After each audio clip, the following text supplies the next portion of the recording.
This audio file was recovered from Maya Chen's phone 3 days after she and her companions vanished in the remote whispering forest of the Pacific Northwest. The timestamp shows it was recorded at 11:45 p.m. on September 15, 2025. What you're about to hear explains why search parties reported hearing voices that weren't their own. The battery died at exactly 3:33 a.m., but the whispers didn't stop. Maya Chen, 25, was a young professional photographer living in Seattle, specializing in capturing the raw beauty of untamed landscapes. Born to Chinese-American parents, she grew up hearing stories of ancient spirits and nature. From her grandmother, tales that fueled her passion for night shoots in isolated places. Maya was fiercely curious, a trait that had won her awards for her work, but often led her into risky situations. She was dealing with the recent breakup from her long-term partner, using photography as an escape, and had convinced her two closest friends, Jordan Blake, a 26-year-old gender-neutral software developer with a knack for fixing gadgets, and River Coleman, 27, a male forest ranger who knew the woods like his own backyard, to join her for a weekend camping trip. Maya loved how the forest made her feel small yet alive, connected to something larger. She had no idea this connection would become her undoing. The group's typical camping routine involved setting up tents early, building a fire, and sharing stories under the stars. They had done this dozens of times before, in safer parks closer to civilization. The whispering forest was familiar from online forums, dense pines, moss-covered rocks. A canopy so thick it blocked most light, creating an eternal twilight even at noon. Maya felt completely at ease there, trusting the trails River had mapped and the tech Jordan brought for navigation. There was no reason to suspect anything unusual beyond the standard wildlife warnings. The air was crisp, the ground soft with fallen needles, and the silence was comforting, like a blanket muffling the world's chaos. At exactly 12:05 a.m., Maya noticed the first wrongness. It was a faint whisper, barely audible over the crackling fire, sounding like a child calling for help from deep within the trees. She paused, camera in hand, listening more carefully. The sound came again, clearer this time, laced with desperation. "Help. Please." Maya felt a prickle on her skin, the kind that raises hairs without wind. She thought it might be an echo from distant hikers or her imagination playing tricks in the dark. "Guys, listen," she said into her phone, starting a voice memo for her portfolio notes. Jordan dismissed it as owls or wind, but River frowned, his ranger instincts kicking in. The forest seemed slightly off. The usual nocturnal rustles were absent, replaced by an unnatural stillness. Then came the second signal, the whisper repeated, closer, as if the trees themselves were breathing it out. The recording device, Maya's iPhone 13 with its cracked screen from a previous hike, shows the audio levels spiking subtly at 12:15 a.m. The microphone picked up the faint hum of insects, suddenly stopping, as if silenced by an invisible command. These details matter because they prove what happened next wasn't a prank or hallucination from bad water. Maya tried to explain the whispers as natural acoustics, the way sounds bounce in dense woods. "It's probably just the wind through the branches," she whispered. But even as she said it, she didn't believe it. The whispers grew more frequent, weaving between the trees like threads, now sounding like multiple children lost and scared. Maya checked her compass app and found the needles spinning wildly, though there was no magnetic interference listed for the area. "This isn't right," she murmured, her voice edging toward worry. She tried calling out, "Hello? Anyone there?" But the response was a chorus of whispers mimicking her words back, distorted and layered. The forest was changing. Branches seemed to lean closer, shadows lengthening under the moonlight. Maya felt a growing tightness in her chest, realizing this wasn't wind or animals. This was something aware, something that had noticed them. That's when Maya heard her name. Maya. It came from behind her, soft but unmistakable. You can hear in the recording the exact moment her breathing stops for 7 seconds. Then her voice shaky. "Did you hear that? It said my name." Jordan and River froze, their laughter dying. Maya tried to run back to camp, but the path had vanished, swallowed by undergrowth that hadn't been there minutes ago. The whispers intensified, calling Jordan, River, in voices that sounded like their own families. It knew them, their full names, their nicknames from childhood. It was no accident. The forest was targeting them, drawing them deeper with the cries. The thing in the forest proved its intelligence when it began using their voices against them. It knew Maya's nickname, Mai, which only her grandmother used, dead for 5 years. It knew Jordan's fear of abandonment from their troubled childhood, whispering promises of reunion with lost parents. River tested it by shouting a made-up phrase, "Blue sky falling," and the whispers repeated it instantly, adding, "Come find us, River." Whatever this was, it had been listening since they entered, knowing their plans, their vulnerabilities, the way Maya relied on her voice for narrating her photo vlogs, Jordan's dependence on tech that was now failing, River's pride in knowing the woods that were betraying him. Evidence piled up. Their tents back at camp were found later with scratches in the fabric spelling their names, personal items rearranged in patterns that mimicked their hiking route. The forest had access to their thoughts, or so it seemed, turning the environment into a web of personalized terror. Maya tried fleeing toward what she thought was the edge of the forest, flashlight beam cutting through the mist. The whispers responded by growing louder, guiding her in circles, every clearing leading to thicker woods. River suggested climbing a tree for a better view, but as he grabbed a branch, it snapped with a crack. That echoed like laughter, and whispers swarmed from the break, saying, "Higher, River, higher." They were being herded, directed toward a central grove where the trees formed a natural amphitheater. The pursuit sequence was relentless, footsteps crunching behind them that stopped when they turned, branches snagging, clothes with purposeful tugs, the air growing colder as if the forest was breathing out frost to slow them. Maya's heart rate, audible in the recording as labored breaths, spiked as she realized their escape attempts were part of the game. They had been tricked into the heart of the woods, where the whispers were strongest. The familiar forest turned hostile, the temperature dropping 20 degrees in minutes, breath fogging in the air like ghostly signals. The scent of pine twisted into something rotten, like decay from hidden graves. Trees that had seemed welcoming now groaned, roots tripping them deliberately, leaves rustling in patterns that formed words. Maya tried using her phone's GPS, but the screen showed impossible locations, coordinates from her childhood home. Everything trusted was hostile. The ground softened to mud that sucked. At their shoes, the moon's light dimmed as if clouds were summoned.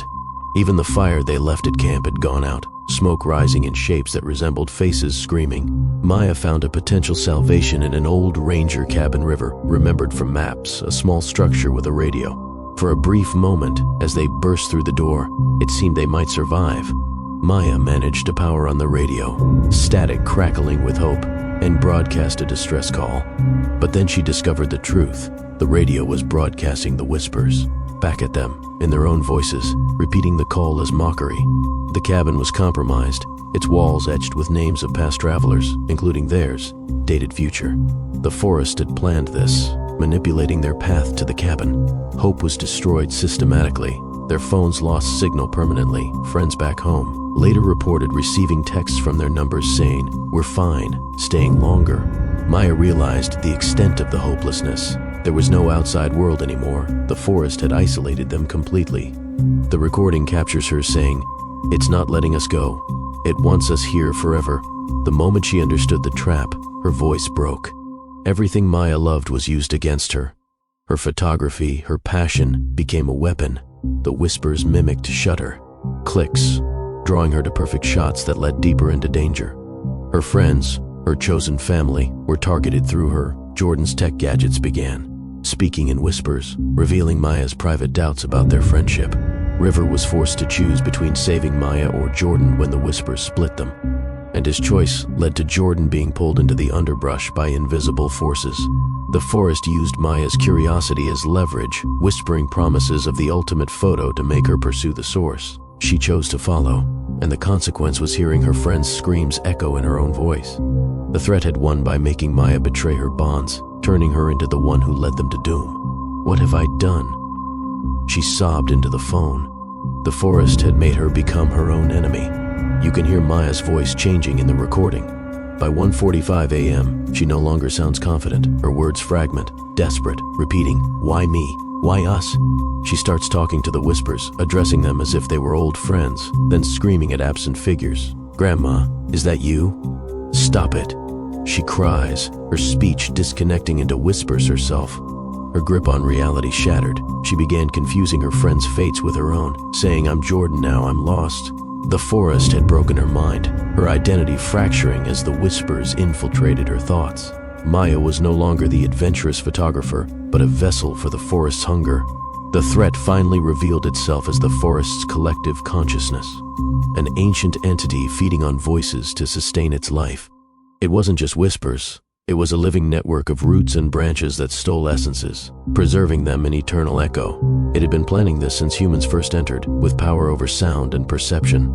Maya understood in the grove, surrounded by trees with bark carved like faces. "It's alive. We're its food," she whispered. She knew she was already doomed, her voice fading into the chorus. Maya finally understood the complete truth. She had never been the leader of the trip. The forest had called her here through dreams she thought were inspiration.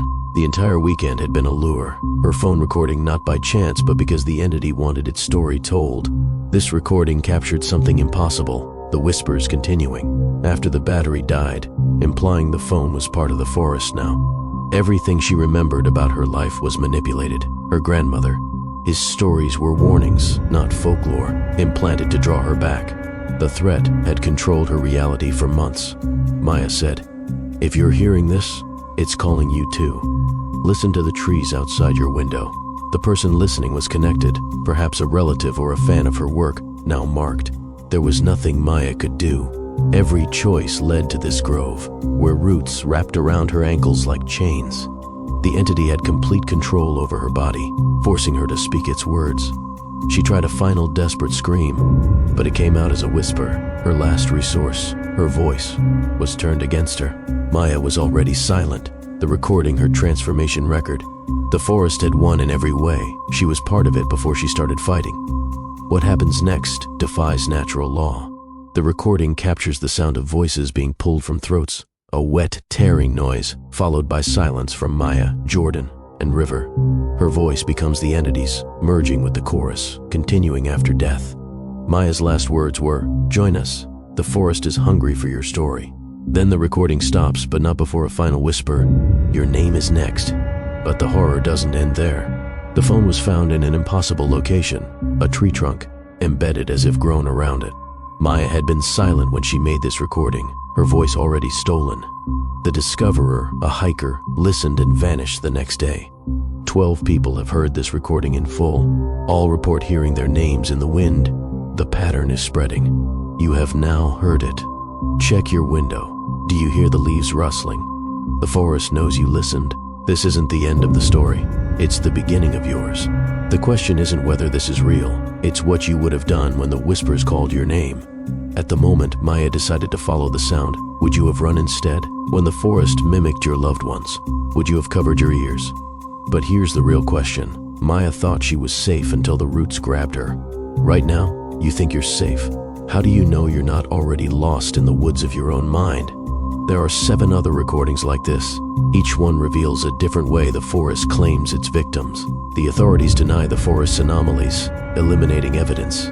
Share this if you dare, but understand, everyone who hears this becomes part of the echo. How many people do you want to warn or sacrifice? Subscribe to FearFeed if you want to hear the other recordings. But remember, some sounds can't be forgotten. Some whispers follow you home. Some truths change you just by hearing them. We have more recordings. Each one connects to your reality. Your next walk in the woods will be different now. You'll remember Maya's voice. You'll check the trees. You'll wonder if they're listening. Oh, and one final thing. Check your phone's battery percentage. If it's at 33%, you might want to delete this file now. The forest has a calling card. It always starts with a whisper at night. Has anything like that happened to you while listening? We'll be waiting for your recording. Everyone becomes the protagonist eventually. The following recording was leaked from Zara Okafor's smart home system, 2 weeks after she moved into the high-rise apartment in downtown Chicago. Officials claim it was a system glitch, but this evidence proves the echo that haunted her was no accident. The file was timed at 1:11 a.m. on September 20th, 2025. You decide what's real. Zara Okafor, 32, an established career therapist with Nigerian roots, had recently relocated to Chicago for a new job at a mental health clinic. She was known for her empathetic nature and her ability to help patients confront their deepest fears. But her own fatal flaw was stubbornness. She refused to admit when something was beyond her control. Zara was middle class, living alone after a messy divorce, and her vulnerability was trust issues stemming from her ex's betrayal. She chose the modern minimalist apartment for its smart features. believing technology would make her feel secure in the big city. Zara had no idea this security would become her cage. Zara's typical evening involved unwinding with a book in her stark living room, surrounded by clean lines and floor-to-ceiling windows overlooking the city lights.